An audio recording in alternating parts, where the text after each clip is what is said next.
Spicy, spicy, very, very spicy. That's, of course, the Europa League quarter-finals. They're coming at you right here, right now. We're taking a look at the first legs, and that's going to happen next.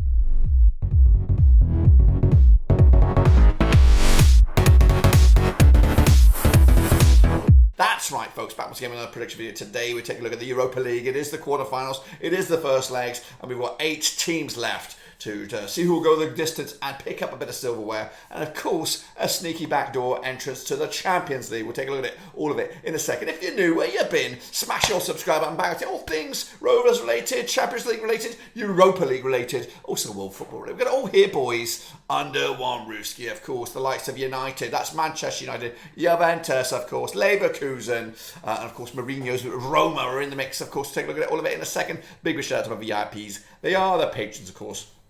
You know who you are. But anyway, let's jump in the vortex, of course. Let's address the elephant in the room. We were not here for the round of 16 second leg, so we did miss out on a trick for the for these predictions. Of course, hopefully you guys did jump in with your picks. We'll have a look at the table in a second, but a quick recap of the results that took place in the round of 16 second legs. Freiburg unfortunately lost 2-0 to Juventus. They're through. Of course, you European juggernauts themselves. Meanwhile, final, a big 7-1 win over Shakhtar Donetsk, 8-2 on aggregate. They're through as well. Joining Manchester United with a big 1-0 away win over in Spain over Real Betis.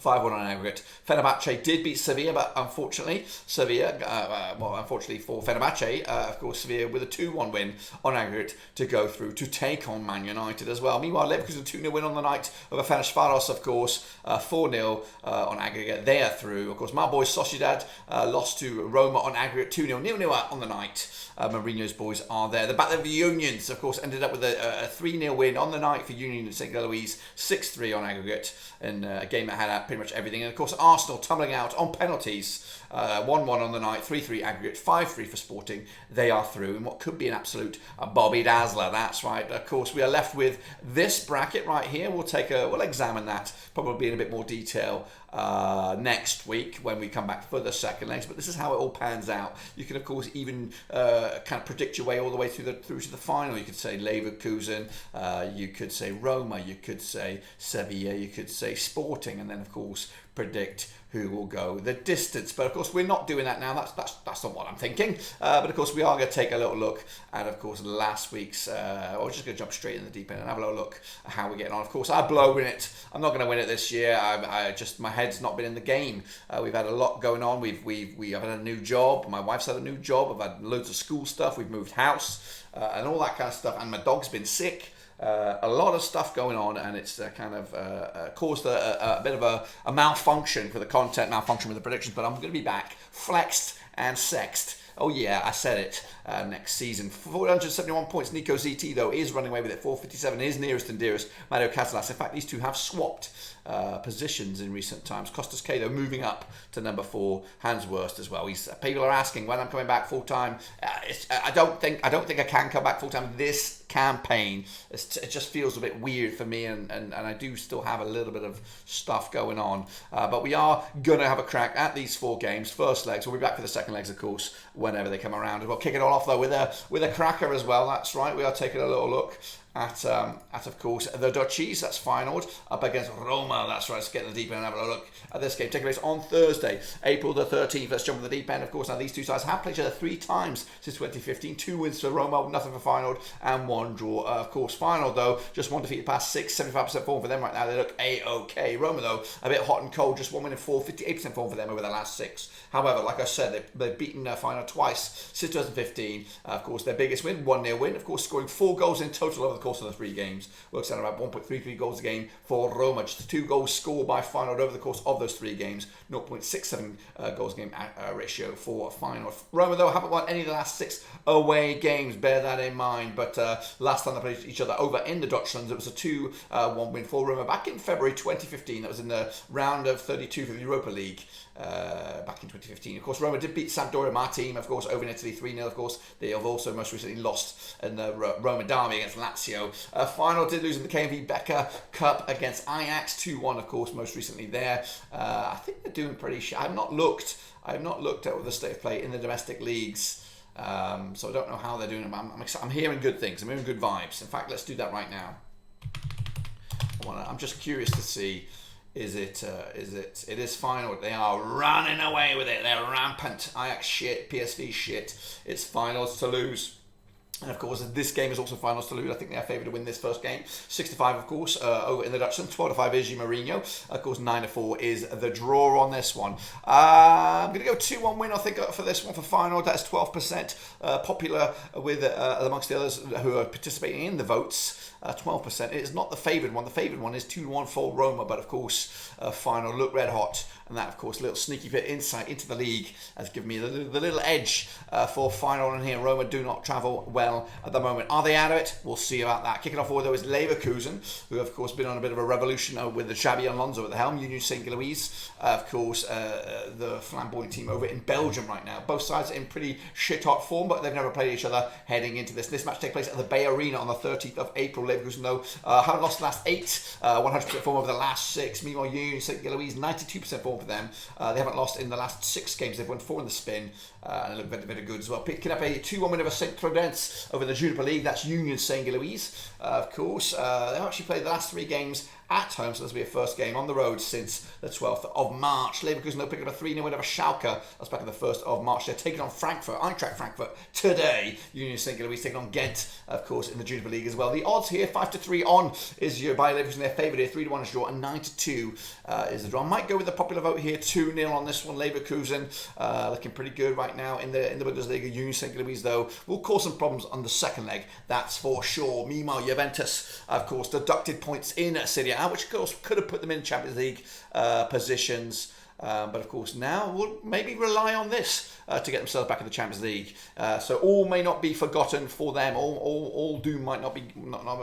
I think they should focus this. If they want to rule out, are they realistically ruled out of the Champions League with that points deduction? Because if so, then focus on this. And you never know. You just 1, 2, 3, 4, 5 games away from your Champions League football. So it's a lot, really, though. Anyway, these two sides have played each other 3 times since 2011. Of course, 1 win apiece and a draw as well. Juventus, though, 92% form for them right now. Haven't lost in the last 6 games. Haven't lost any of the last 8 home games as well. Lisbon, though, also unbeaten in the last 10 games. 83% form for them, of course. Both sides picked up 2-1 wins against each other. In fact, they scored just 4 goals apiece against each other. Works out around 1.33 goals a game. The last time I played each other was in Portugal. It was a draw, however. Last time I played each other in Italy, it was a 2-1 win for Juventus way back in October 2017. It was in the Champions League Group D. Juventus picking up a 1-1 draw against Internazionale in the Coppa Italia semi-final. It must be a 2-legged affair there. Meanwhile, Sporting Lisbon with a 0-0 draw against Vicente Barcelosios. Back-to-back clean sheets for them. Look pretty good. They're taking on Casapisa tomorrow over in Portugal. Meanwhile, Juventus taking on Lazio today in Serie A. They're expected to lose that game. Lazio doing pretty good. I think they're up to 2nd or 3rd in the league at the moment, Lazio, with the Sarri ball. The odds here, 5-4 on is your Juve, 12-4 is your draw, 7-2 is your away win. That is Sporting. You got to back the home side here. I'm going to go just a basic 1-0 win for Juventus. It might be it would give Sporting Lisbon a little bit of hope as they bring the second leg back around the next week to Portugal. Next up, of course, or shall I say finally, it's Manchester United against Sevilla. Of course, United doing A-OK. Actually playing Everton right here, right now. They were winning when I left them. But of course, this game takes place at Old Trafford. Played each other 5 times since 2006. Just 1 win for Man United, 3 wins to Sevilla, 1 draw, of course. United, excluding today's match against Everton, 75% form for them right now. Just 1 defeat of the past 6. Sevilla, though, just 1 win in 5 for them. Sorry, 1 win in 4 for them, 58% form for them. Of course, their biggest win, Sevilla over Man United, 3-1 win. The biggest win in the way, a 3-0 win. Sevilla have scored 7 goals compared to United 6 over the course of those 5 games. Works out around about 1.40 goals a game compared to Man United's 1.20 goals a game. United, though, haven't lost any of the last 23 home matches across the divisions, of course. But last time I played each other in Old Trafford, it was a 2-1 win for Sevilla way back in March 2018, the round of 16 in the Champions Legos, of course. But Man United, in fact, haven't beaten Sevilla over the last 3 competitive professional games, of course. Meanwhile, United pick up a 1-0 win over Brentford. Of course, 2-2 Sevilla against Celta Vigo. That was, of course, just yesterday. So both sides. Next match, of course, excluding Man United, up against Everton right here, right now, as we speak, is going to be up against each other. Of course, the odds here: 5-2 on is United, 7-2 is the draw, 8-1 is your long shot. It's going to go. I'm going to go 2-0 win on this one for United to give themselves an upper bloody hand. What am I going to bank on this one? I'm going to go with. I'm going to play the Feyenoord versus Roma as my booster here to try and give myself a bit of a boost in regards to the points, of course. And realistically, I should get in here and put everything else in it to maybe even surprise everyone else and get back into the competitive edge of my own league. Let's take a look at the odds then for victors for the Europa League. Union Saint-Gilloise 20-1 long shots. Of course, they are the massive underdogs. Got to take on Leverkusen before they can become that or shave some numbers off. Feyenoord, surprisingly, 12-1. Another underdog there. Sevilla also 12-1. Sporting Lisbon 10-1.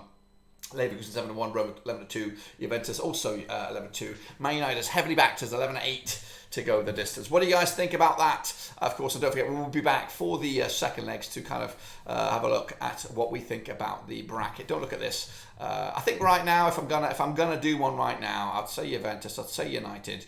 I'd say Roma over the two legs. I'd say Leverkusen here.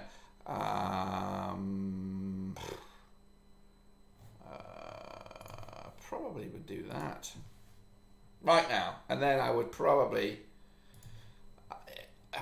That's what I'm thinking at this moment. Of course, let's of course change that up a bit as we get come back for the second legs. But that, my friends, is about it. Be sure to subscribe, thumbs up, hit the little bell. Of course, this back end of the season is going to be a little bit bumpy. We'll have some good moments, we'll have some bad moments, but of course, next season where it's all out right here as we really flex our muscles with a brand new recording area. Of course, great setup, the ability to make videos on the fly, and lots of content coming out of my veins very, very soon. So subscribe, thumbs up, and of course, I'll speak to you soon whenever we're back around.